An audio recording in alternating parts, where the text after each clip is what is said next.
Welcome to the Speaking Podcast. You can find all our episodes on speakingpodcast.com. We're also on BitChute and YouTube at Speaking Podcast. I have 4 other podcasts: the Learn Polish podcast, the Meditation, the Awakening, and the Crypto podcast, as well as being a podcasting coach. And you can find everything on roycollin.com.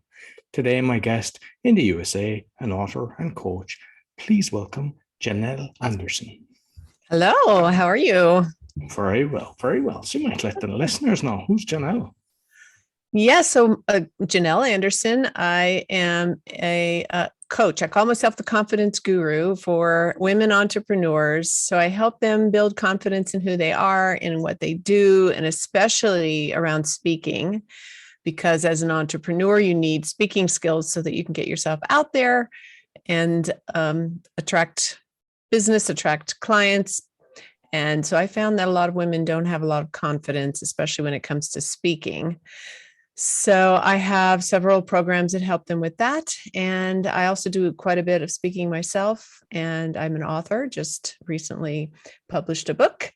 So coach, speaker, author, and, really loving what I do. And I have courses, mastermind programs. I coach one-on-one. I do all that stuff.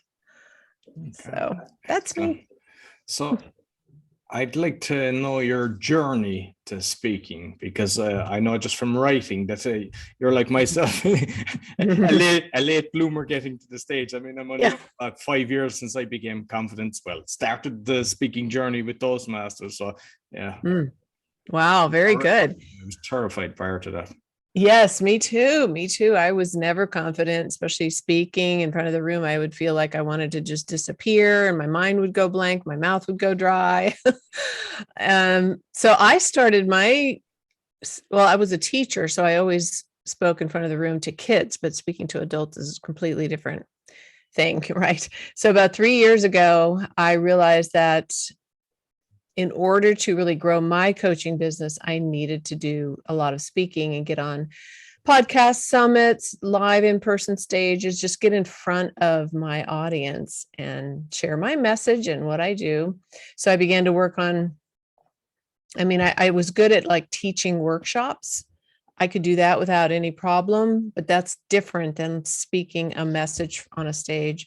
So I decided I needed to work on speaking skills.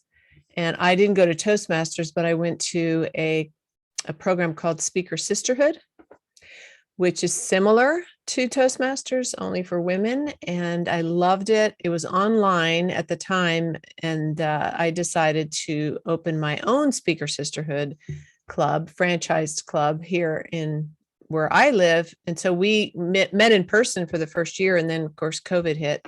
So now we're all online. We've stayed there. But it's been a big help to speaking, building speaking skills. You create a speech, you ask for certain feedback, you deliver your speech, you get feedback, and then you work on the skills, whatever the feedback was, and you do it again. And so that began to really help me a lot to craft a speech and to write one that's not filled with a lot of extra words and that really has a message and deliver it. And then I started diving into storytelling, so that I could include stories in my speeches and do it well. And now I love that so much. I'm teaching other women how to speak and tell stories. And then I learned. Groups is there in that organization? It's the first time I've actually heard of that. Is there many? Not many. It's actually pretty new. And so it started with a woman up in Massachusetts, locally there, and they had several groups there, and then other women in other states started theirs, and then during COVID some of them closed down. So it's coming back again. I think we have 5 or 6 is all, but because I had founded one of the international entrepreneurs Toastmasters group, and when we weren't allowed to meet in person, it was we didn't enjoy doing the Zoom calls. We've done it for a while, and it just so we've thrown in the towel, unfortunately. I don't enjoy the online meetings. It's totally different. It is totally different, and I'm hoping we can meet in person again. The thing is, now I'm getting women joining my club from all over, so I'd have to keep them online. Well, let's talk of kind of doing them hybrid, that you have this screen and everything. Yes. I Yes, suppose like somebody watching the person on the stage that's there giving an evaluation is no problem, because if anything is probably they've less distractions from the room, they can probably give that's a true. decent, but yeah. Yeah. Yeah. Yeah. We may try that. I don't know, but it is totally different. I would much rather speak in person. When I started diving into storytelling, I have a story that I had a hard time telling because it was a lot of trauma from my distant past, but it was things I hadn't talked about in years and decades, really. And when I started sharing the story, I would only just like tell it from a really high up, like general, like, hey, I did this. I never would like dive into it.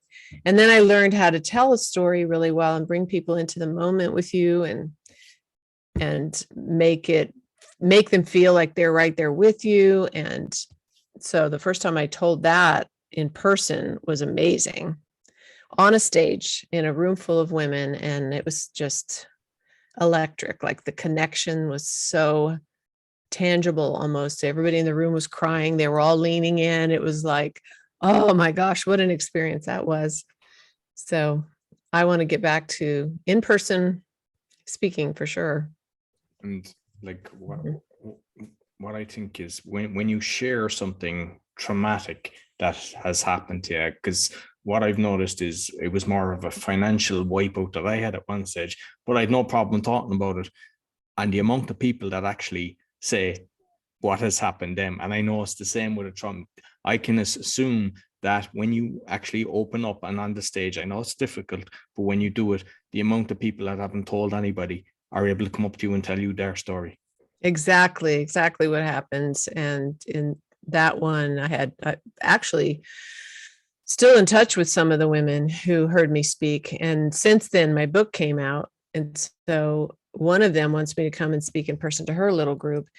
So it has an impact. And this particular woman is like sharing with me all of her past trauma, and she hasn't been able to share it. And so it gives permission to people to be real with themselves and to know that they're not alone. And holding it in and not telling it is what gives it its power over you, basically. And if you get it out there and you realize, hey, there's many people who have suffered lots of things and I'm not the only one. And so it removes the whole stigma and the shame. And you realize that you're a human being who just went through some tough times. It really loses its hold, its power over you. And it does empower other people to know that they can also share their stories and get it out. So that's been a huge benefit of me sharing mine. And like, because I know that some people, like, I'm able to talk about different things that's happened and I don't relive the moment. And, Yeah. I'm assuming the same with you, but some Mhm. people can't, because you can actually see that they go back into the time. And it's like, Yeah. have you any kind of techniques for people to, Yeah.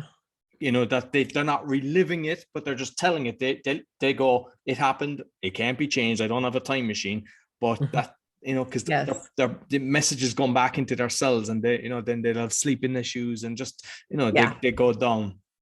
Yeah, exactly. And I always tell people, don't speak about a story publicly that you have not processed through to the point where you can, share it. You can still feel some of the emotion from it. I mean, I always say when you're telling a story, you've got to feel some emotion for your audience to feel the emotion. But that doesn't mean that you're going to be a puddle on the floor. If you're going to completely like lose it, then don't share it yet, because you're not ready. There's a point after you've processed through all that trauma that then you can share it. You can still remember it. You can still feel some of the strong emotion, but you're not, going to be up late at night and you're not going to relive the trauma. So if you're in that place where you feel like you would relive it, then you're not ready. I wouldn't share it yet. Get with a therapist or someone and really like process all the way through it, and get to that place where you can speak it without reliving. I mean, the first time I ever said it publicly was years ago. It was at a women's retreat, and I just kind of blurted it out. And I was not ready to really share it. And it still triggered me a little bit, but that day I had women coming up to me all day thanking me for sharing my story, and it was sort of like my first like coming out kind of thing. And I realized how important and how powerful it is to share your stories. And they were saying, all of them were like, now I know I can be open and share mine and get the help I need, because if you can get up there and say, tell your story, then I know I can share mine. But it was still a long time before I was actually ready to share it in a way that was bringing everyone into a moment and in time, instead of just saying, hey, I did this thing. This thing happened to me. This was different when I shared it, recently from that live stage and had everybody in tears. And like, I could feel the tears too, but I knew I was in total control, and I was not reliving it, but I was sharing it in a powerful way where people were right there in the moment with me.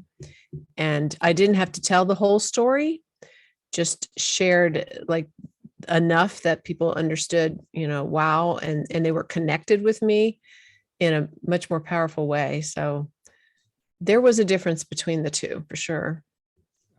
When you're on stage and you're telling the story, which is obviously, because people, one, it'll trigger something in them that has happened, or two, they'll kind of follow you on the journey depending on your storytelling skills. But do you actually try to bring them back up then during your speech, that you're not kind of ending and everybody's in a like there's a everybody's like, oh. Together. Yes, definitely bring them back up.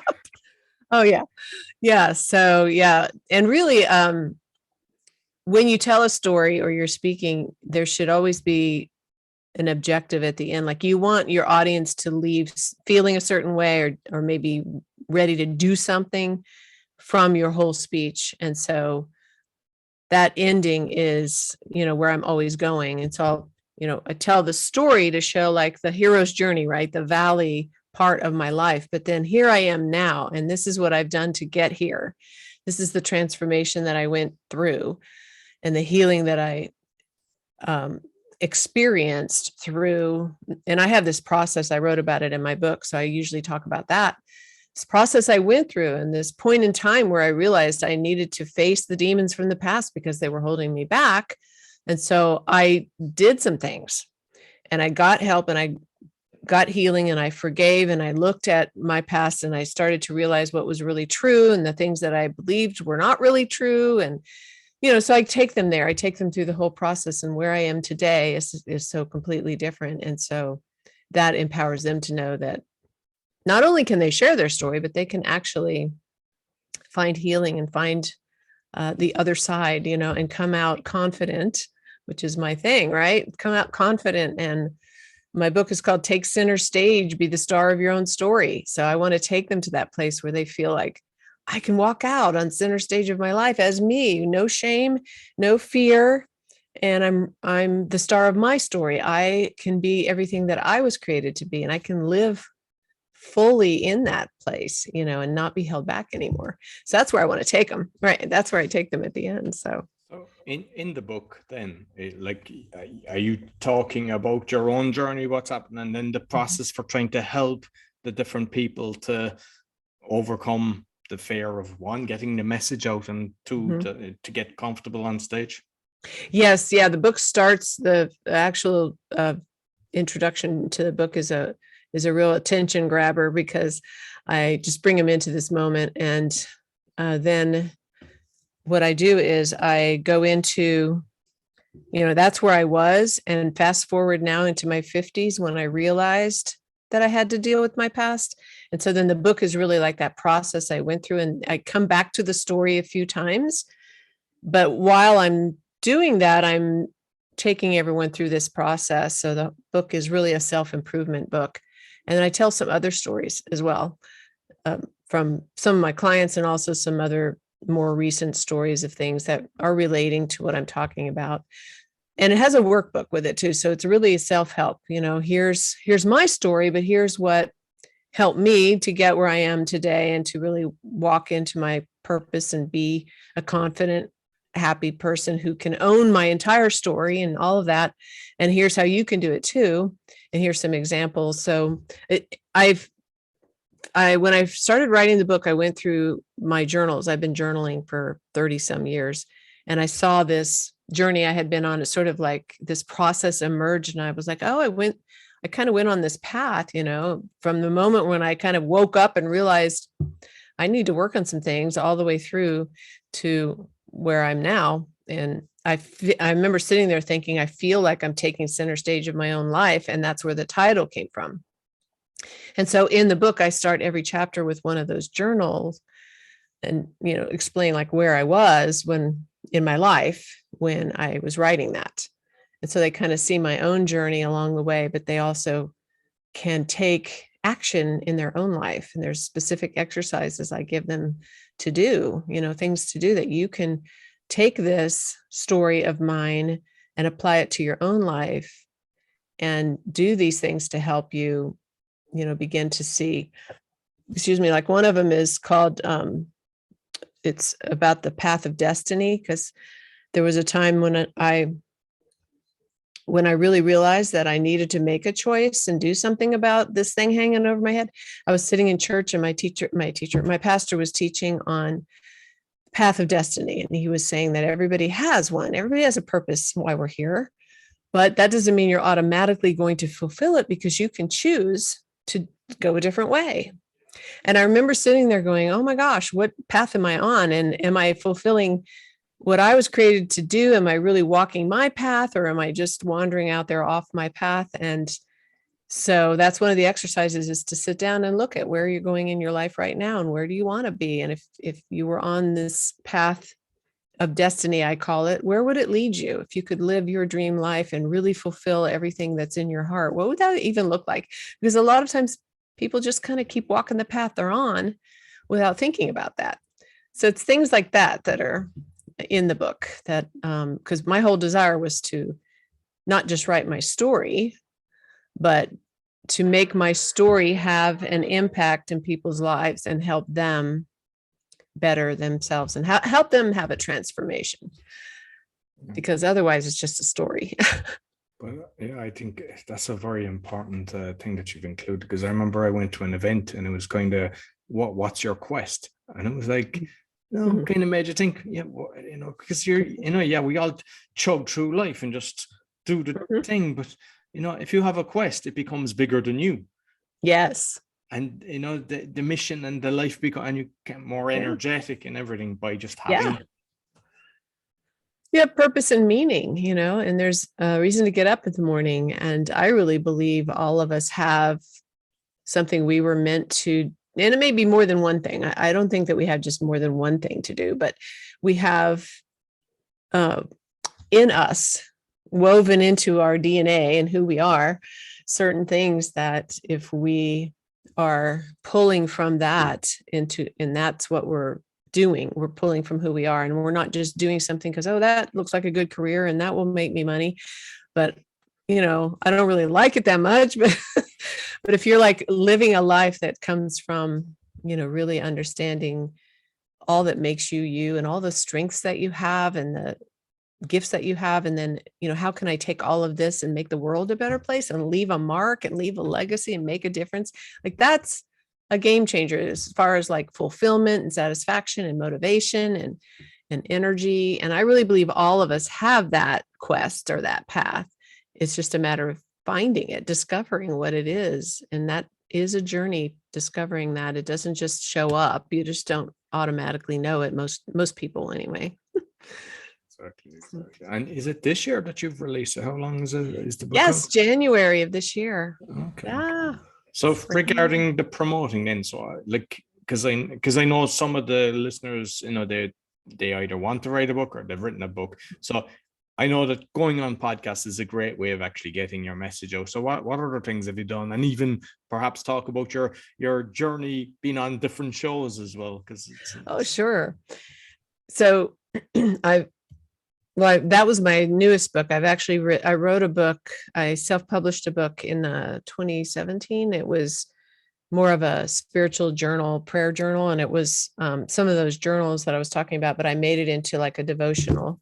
It actually started off being a gift from my mom, and I wasn't going to publish it. I just like took all these journals and put them into this book for her. And then my friend was reading it and she said, "Oh, I'm using this every day as my devotional time." And I'm like, "Oh, maybe I should publish it."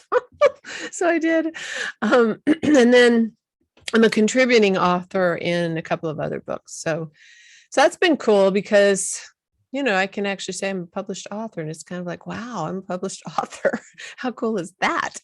And even that's a journey, putting your thoughts on paper and publishing them and putting them out to the world. And you kind of have to let it have wings to fly on its own, because you don't know who's going to read it, and it's out there, But one thing that I really discovered in that process was this knowledge that nobody else had exactly that combination of words and stories other than me. Like, only I could put that out there.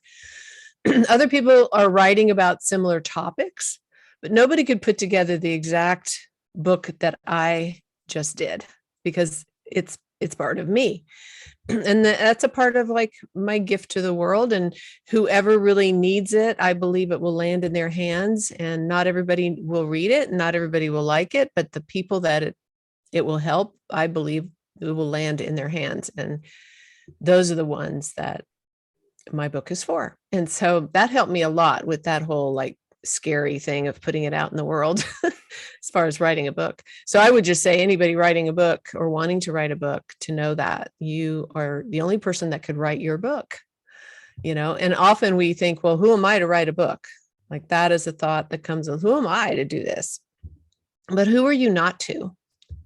Who are you not to? And if somebody were to say to you, why do you think you can write a book? You could just say, or who are you to think that you could write a book? You can just say, well, I'm the one doing it. I'm the one writing it. So that gives me the authority to write it. It's my story. It's my combination of ideas and thoughts, or my experiences. And it has value, because everyone's voice matters and everyone's story matters. So that's what I would say about that. So you did like self-published the first one, and then you went with a publisher for the second one. Yeah, well, the one, the current one. And is it like, are they actually helping getting it out there? Because I've had a lot of guests on that actually, they're with publishers, but it's a case of, you have to do all the marketing. They're just there to have it in the different places. Is it similar? Well, it's a hybrid. So yes, I still have to market it myself. I didn't go find a publisher. I decided that would be a lot of work to try and find somebody. So I went with a hybrid publisher, and she's distributing it and helping me some to get it out there, but it really does come back to you as the author. And so I'm, pretty consistently looking for places to speak about it. And like I said, I'm going to be speaking to this little group soon, just little groups. If I can get in there, and like a friend, no, not a friend, but a client of mine bought 20 of my books and sent to one of her clients, which is a nonprofit in California that helps sex trafficking victims. And that's part of my story. So she just sent them 20 of my books, things like that. If I can find groups that maybe book clubs, or, so that's kind of what I'm doing. But on top of that, I also am creating a program that goes with the book to help women, come into like a group program where we can process through some of that stuff, and they have some place to talk it out and to get their story out, and with somebody that can help them do that, because my book does stir up a lot of stuff. And I've had women write to me and say, oh my gosh, this is really, I'm having a hard time reading it because it's triggering stuff. And I'm like, well, you need to be in my program then, so that we can work through this, because it is hard to do it on your own. And I say that a lot in my book. So I created that, and I'm hoping that helps to get my book out there even more. And I'm hoping that my book will open up opportunities for me to speak, to be on stages speaking. So I look at my book more as like a book that can help, that I can use to help with clients, and also a place to opening speaking, I'm not just relying on the book itself to make me money, because I realize that's not a thing unless you're like Brene Brown or someone. And the other thing is, like, the people that are reading that, especially if it's going to the, people that have been through the trafficking and everything, that can have a massive ripple effect on them. One, because they can become, an advocate and start trying to help other people, because it's awareness is the thing. Because there's a lot of people, they just put their head down, they just assume this isn't going on, and it is massive. Because I have covered it in my Awakening podcast, like, and it's, so I know the depth that it is. So I think, like, just by getting it into the right hands as well, it can have a massive, and I'm hoping that that's the case, the ripple will go out and it'll create more that will be out talking about this. Yes, I certainly hope so. And I do, I am connected with one organization that helps, and I actually signed up to be an ambassador for them, which means I can speak about the issue. I haven't done it yet, but I just spoke recently about just sex trafficking, and I'd never given a message totally on the issue. And recently, because of my book, I was asked to speak to a group of young people about it. And it was really powerful. But it's out there so pervasively everywhere, and people don't realize, and it's affecting young people. I mean, it's just horrible, but hopefully my book will... It's high levels as well that are involved, the politicians all around the world, and because they're in charge, there's nothing done. And I know as well that there's people that actually go to the police, and because the whole lot is corrupted and they're involved in that, it's actually they put the person that has been abused into prison instead of actually going for the politician that has been and we it's just a case of the more that become aware of this, then it stops, because it's exactly. Yeah. And even I didn't realize it was at that level until recently. I started learning more about, what you're saying. It's like unbelievable. So I'm open to that, like speaking more about it and helping, victims. And hopefully my book can help in some small way, at least, for those that have been through that, to be able to get their life back, and to know that it, usually what you think is that I'm worthless.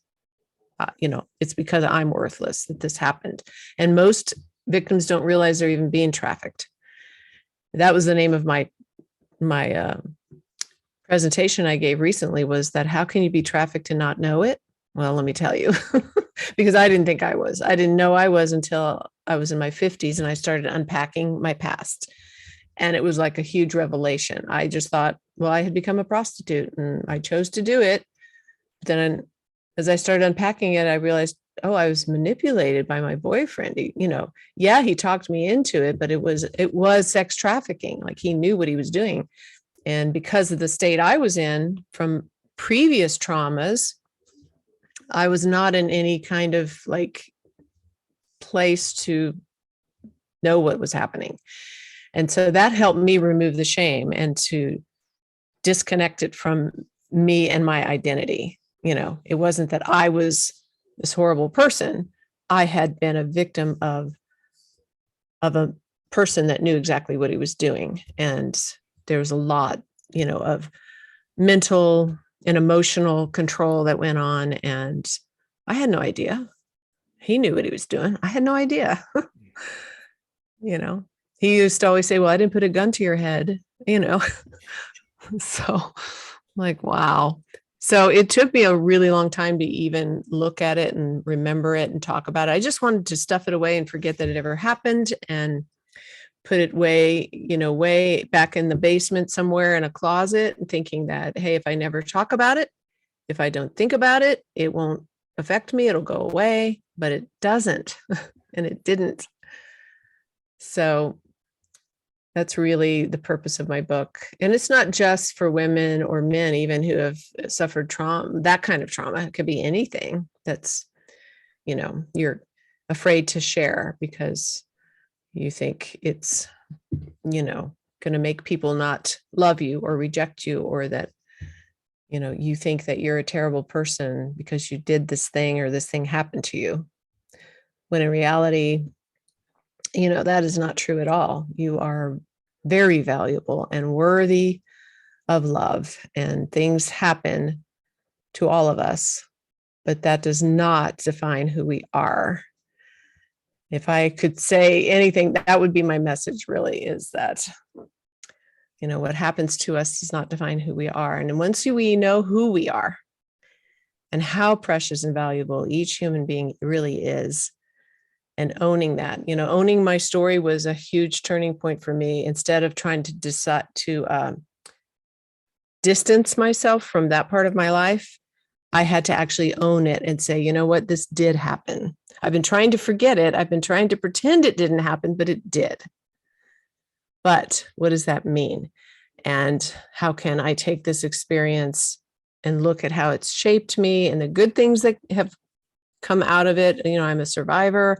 I have a lot of resilience. I can overcome many things that maybe I couldn't have before. I know I can get through things because I've been through. And then, how can I take my story and help others? That was a huge part of that, owning the story. And it also brought a wholeness and a healing to me, because I had been so fragmented. When you try to distance yourself from things that have happened to you or from a part of yourself, it just fragments you and you're not fully in your skin, like you're not fully in yourself. And so that experience, you put up a wall as well, like when you do something, and you don't let the good people come in as well. So you have to love yourself. And once you kind of love yourself and kind of understand, look, there's circumstances that it wasn't my fault.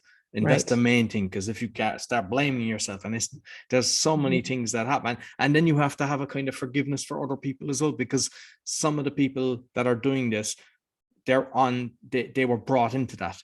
In other words, they know, it was like they're being, like, I know that sometimes it's even during the pregnancy that they torture, so that it's a chain reaction. So they don't know empathy, they don't know love. And can you hate the person? Because if you look at the baby, can you hate the person because that's who they are? But that's what they were brought up. So it might be a strange analogy. It's like, I've got a wild cat at the moment, right? And he's got a broken leg and everything. And when I try to go closer and he's hissing at me, but I still have compassion for him, because somebody obviously was beating him or whatever. I don't know, but he's like, but still. And it's the same with humans. We have to, not know everybody's journey, because, it's true. Like, there's some people that consciously do something that's different, but there's others, they were brought into it and they were abused and they went through a whole system, and we have to try to figure out ways of actually helping them and finding true love as well. And but I love what you're doing, and I know that it'll make a massive impact. And the more people that you get out, the more stages you get on, the more podcasts that you get on, and I know, like, on Podmatch, that's a brilliant platform for connecting with the right people. Yes, it is. Yeah. And that's really my mission this year with the book coming out, is to get on as many podcasts and summits and stages that I can to share my story and my book, and about this whole issue. And not only trafficking, but I was also drugged and raped. So there's that too. And that happens massively, and again, I didn't realize that it happened. I thought it was my fault. It didn't dawn on me that I'd been drugged for 30 years. And this is what keeps people in that cloak of shame is. So, a part of my book is talking about tell yourself the truth. Like, let's discover what was really true and what's not true, because what you believe is true is not always the truth. And yet you're living according to it because you believe it's true.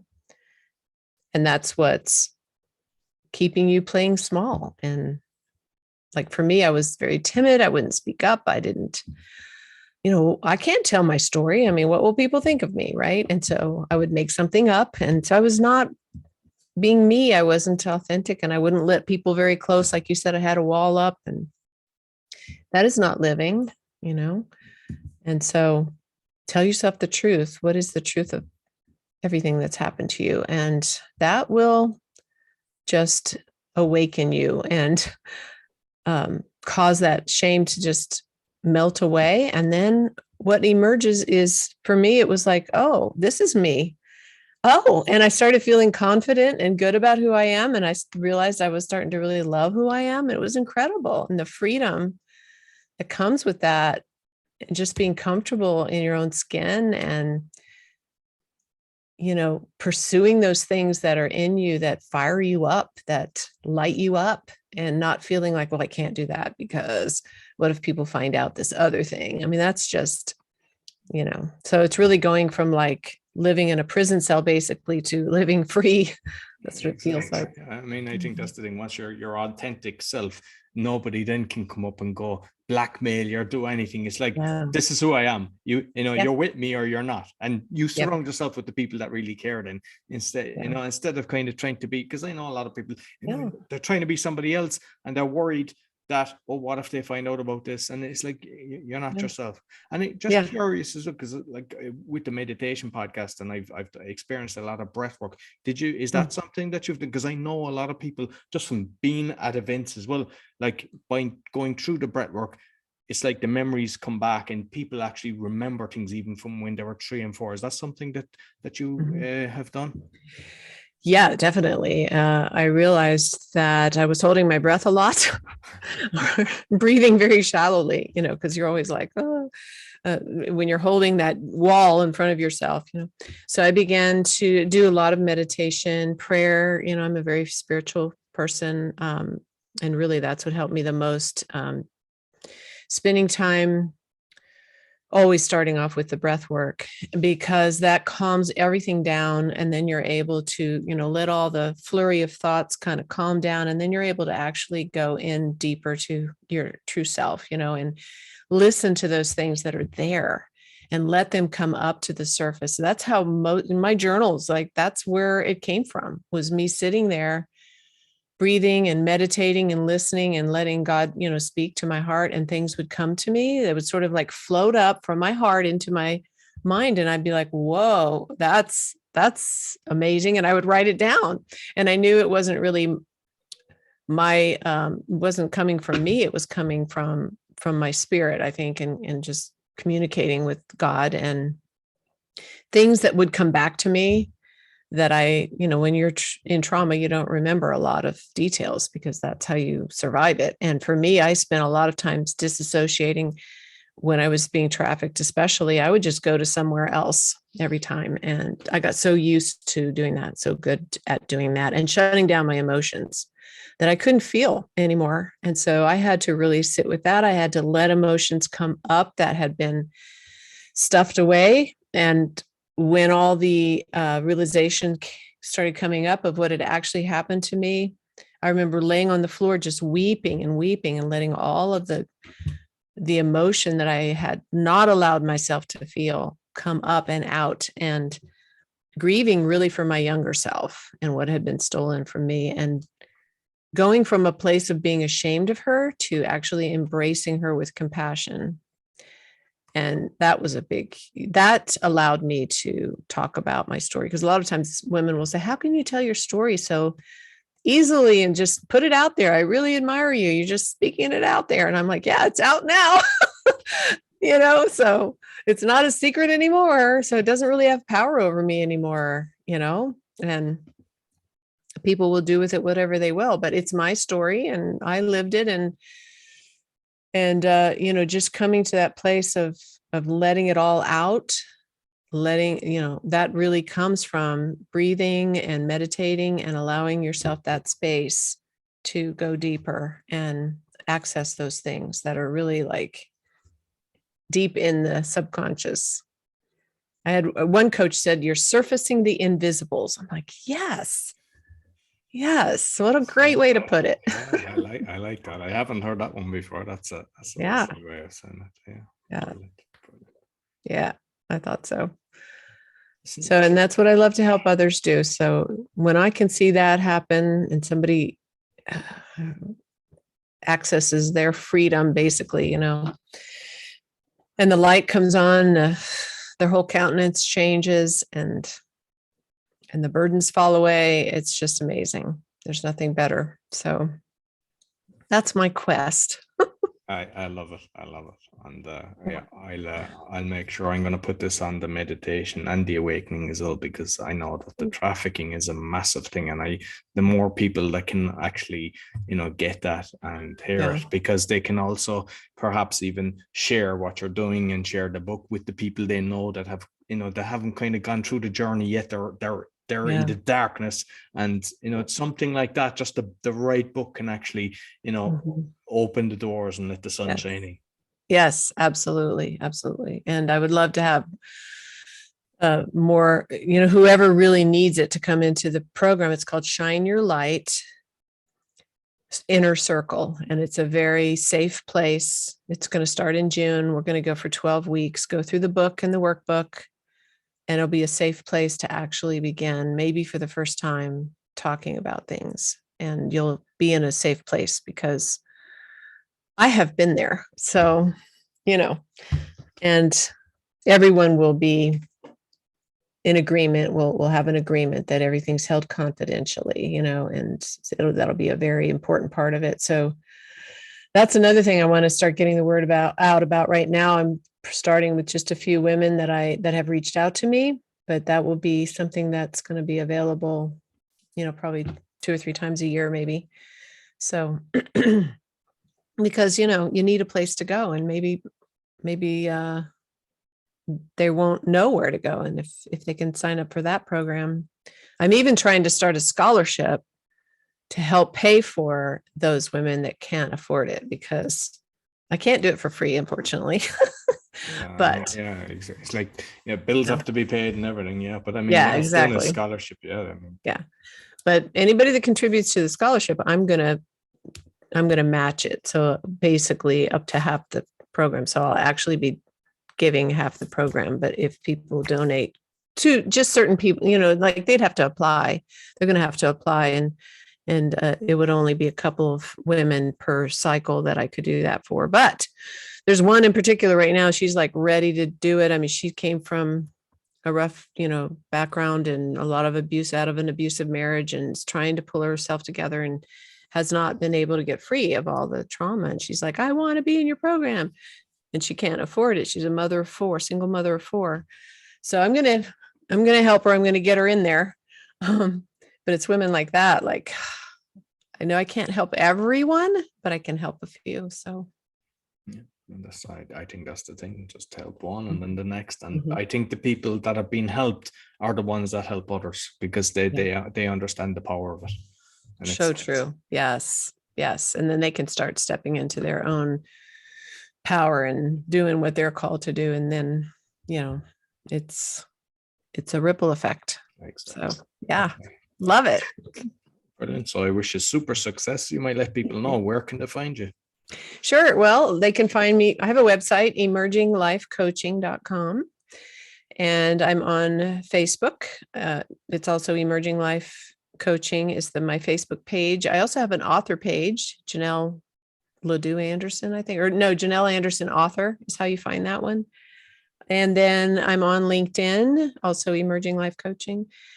And if they want to email me, Janelle@emerginglifecoaching.com. So I'd love to hear from everyone that wants to reach out to me. Okay, perfect. Yeah, I'll make sure I put the links in both the audio and the video. Okay, wonderful. Thank you. So that's all for the Speaking Podcast and the Awakening Podcast and the Meditation Podcast, because as mentioned, I'm going to put them out on all 3, because this is very important. And I've covered this deeply in the Awakening Podcast, and I'll actually give a link to the episode that I mentioned as well. So sure to give us a thumbs up, 5-star rating, subscribe. Until next week, take care.